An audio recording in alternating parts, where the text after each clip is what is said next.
મિત્રો, ચોમાસાની અંદર જે બધી આગાહી કરવામાં આવે એનો આધાર ઘણા બધા પરિબળો ઉપર રાખતો હોય છે. દાખલા તરીકે એમાં ઉતાવળીમાંથી હોળી પ્રગટાવે એની જ્વાળા છે કઈ બાજુ જાય છે એની ઉપર, અખાત્રીજની અંદર પવનની કઈ દિશા છે એની ઉપર, પછી ટીટોડીએ જે ઈંડા મૂક્યા છે એનું સ્થળ પરીક્ષણ, ટીટોડીના ઈંડાની ગોઠવણી એની ઉપર આધાર રાખે છે.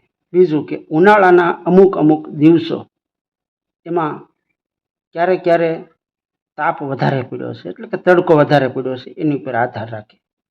ત્યારબાદ નક્ષત્રોની સ્થિતિ, પછી કાગડો છે, પછી ચીબરી છે, એવા અમુક અમુક પ્રકારના જે પક્ષીઓ છે એણે કયા ટાઈમે કઈ પ્રકારની બોલી બોલ્યા છે એની ઉપર પણ આધાર રાખે. બીજા ઘણા બધા પશુઓ છે, બકરા છે, ઘેટા છે, એનું જે વર્તન છે એની ઉપર પણ આધાર રાખે.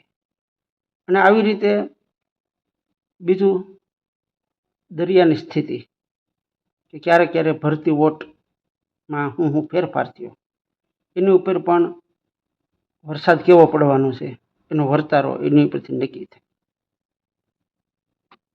આ બધા ફેક્ટર ભેગા થાય અને જે સામાન્ય વસ્તુ નીકળે એના આધારે આગાહી કરવામાં આવે.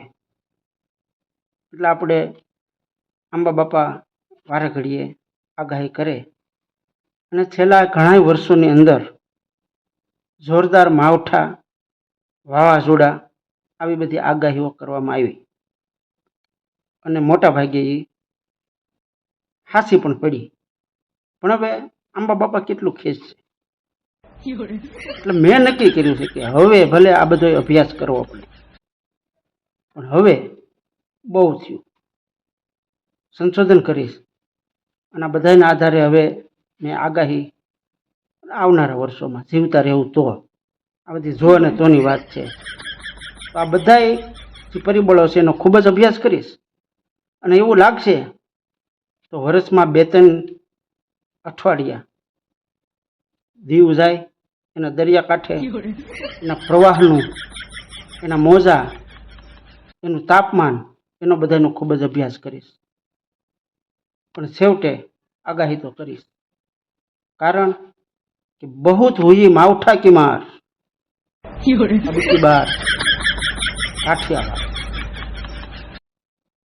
भले सहन થોડું કરવું પડશે પણ હવે કર્યા વગર છૂટકો નથી.